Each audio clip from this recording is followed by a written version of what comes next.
اعوذ باللہ من الشیطان الرجیم بسم اللہ الرحمن الرحیم۔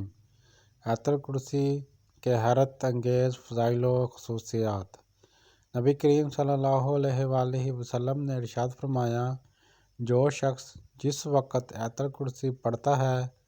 اس وقت سے لے کر اگلے دن وہی وقت آنے تک اللہ تعالیٰ اس کے لیے ایک فرشتہ مقرر فرما دیتا ہے جو اس کے مال نامے میں نیکیاں لکھتا رہتا ہے اور گناہ مٹاتا رہتا ہے۔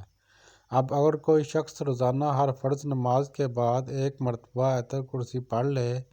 تو روزانہ کم سے کم 5 فرشتے اس کے مال نامے کی جانچ کرنے کے لیے مقرر ہو جاتے ہیں، جو اس کے گناہوں کو مٹاتے رہیں گے اور نیکیاں لکھتے رہیں گے۔ نبی کریم صلی اللہ علیہ وآلہ وسلم نے ارشاد فرمایا، جو شخص ہر فرض نماز کے بعد آیت الکرسی پڑھے گا تو اس کے لیے جنت میں داخل ہونے میں سوائے موت کے اور کوئی چیز رکاوٹ نہیں ہوگی، یعنی موت کے بعد وہ فوراً جنت کے اثاثے اور راحت اور آرام کا مشاہدہ کرنے لگے گا۔ ایک حدیث شریف میں ہے کہ جس مال یا اولاد پر آیت الکرسی پڑھ کر دم کر لیا جائے یا لکھ کر مال میں رکھ دو یا بچے کے گلے میں ڈال دیں گے تو شیطان اس مال و اولاد کے قریب بھی نہ جائے گا۔